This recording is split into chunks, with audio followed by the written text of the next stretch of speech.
Halo, assalamualaikum warahmatullahi wabarakatuh. Jumpa lagi dengan saya Ratu Tari. Eh, buat Kak Doni, Tari ucapkan makasih banyak atas ucapan birthday-nya buat Ratu Tari dan teman-temanku dari tim Mama-Mama Gemes. Ya, thank you ya sayang ya semuanya yang sudah mengucapkan birthday buat aku hari ini. Dan really sorry baru sekarang aku sempat bikinin YouTube kasih pendapat tentang seperti yang Kak Doni bilang, yaitu tentang seorang istri yang tega membunuh suami gara-gara gaji 13. Astagfirullahalazim. Apa ya, mendengar berita kayak begini, jujur hati saya sangat apa ya, ikut terluka gitu ya. Sebagai istri gitu kan ya. Kok tega-teganya gitu ya. Sampai melakukan tindakan yang di luar akal sehat gitu kan ya.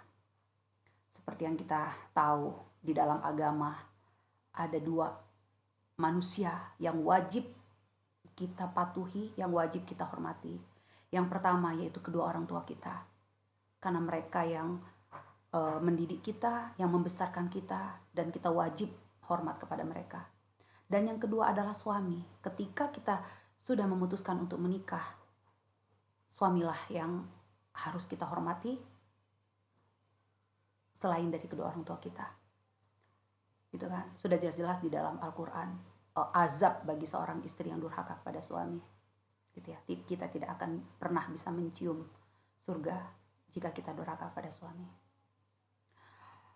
Memang kalau bicara tentang ujian dan cobaan di dunia ini pasti kita akan menemukan banyak berbagai macam masalah yang akan kita hadapi. Apalagi di dalam rumah tangga, apakah itu masalah sepele, masalah besar, Allah akan memberikan ujian kepada kita semua, apakah itu dari istri, anak, orang tua, ataupun suami. Tapi bagaimana kita mengontrolnya? Bagaimana kita memanage diri kita untuk mengontrol diri kita untuk apa ya?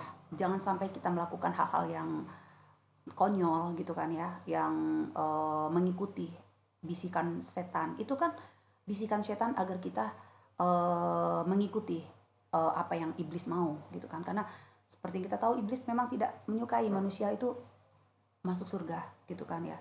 Jadi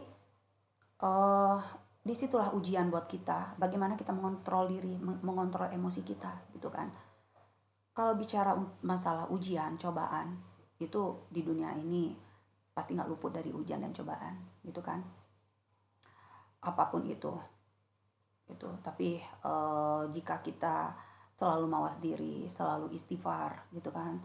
Terus kita jangan kebanyakan melihat di atas. Karena sering kebanyakan melihat di atas, disitulah kita akan berperang dengan hati nurani kita. Kita selalu banyak pemberontakan, selalu banyak tuntutan, banyak mau, banyak ngeluh, banyak sedih gitu kan, selalu meratapi diri, seakan-akan merasa bahwa diri kita nih udah manusia yang paling sabar, seakan-akan diri kita nih manusia yang udah paling teraniaya gitu kan, kalau kita selalu melihat di atas.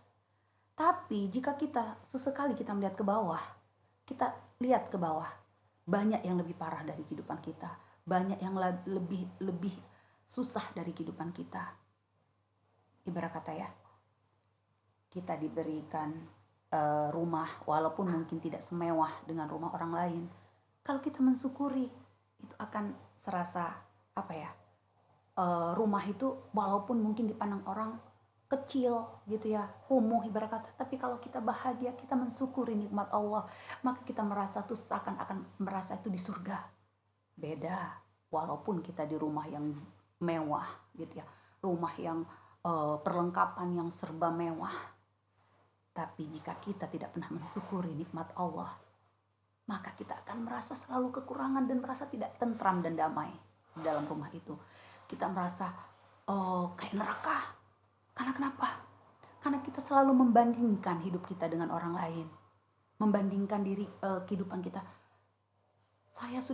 Kita udah merasa bahwa kita ini sudah teramat sabar. Manusia yang teramat teraniaya. Jadi kita merasa diri kita nih paling teraniaya. Padahal salah. Coba deh sekali-kali kita tengok ke bawah.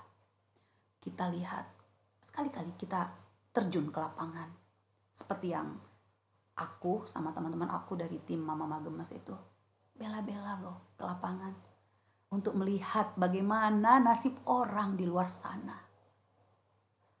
Ternyata Allah itu sangat menyayangi umat-umatnya jika kita bersyukur. Silakan terjun ke lapangan. Lihat di luar sana. Ada nenek-nenek yang usia 75 tahun, 80 tahun. Tinggal sendirian. Anak saudara gak ada. Yang dimakan pun tak ada. Itu hanya sebagian, belum lagi. Coba telusuri di luar sana. Banyak kehidupan mereka yang tidak bisa diungkapkan. Tidur di pinggir jalan, tanpa bantal, tanpa gulin, tanpa selimut. Ketika hujan mereka bingung mau lari kemana. Ketika panas mereka bingung mau berteduh mau di mana, gitu kan. Itulah kalau kita selalu melihat ke atas. Ketika kita selalu melihat ke atas, maka rasa syukur itu tak akan ada. Kita tidak akan pernah mensyukuri nikmat Allah.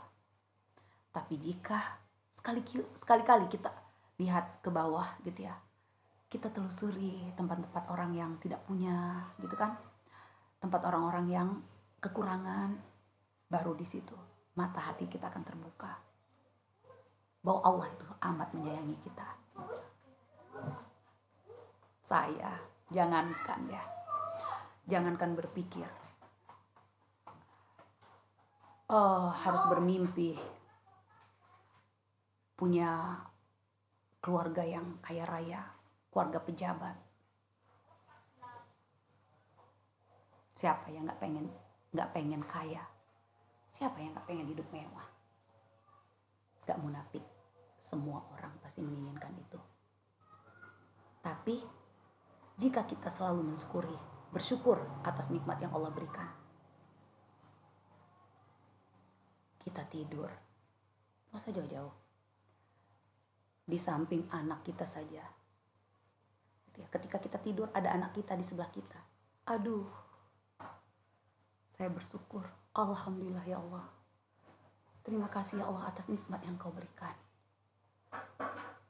Mungkin di luar sana ada orang tua yang jauh dari anak-anaknya, jauh dari suaminya, jauh dari istrinya. Di sini ya Allah ya Tuhanku ya Allah, terima kasih. Engkau masih lindungi keluargaku.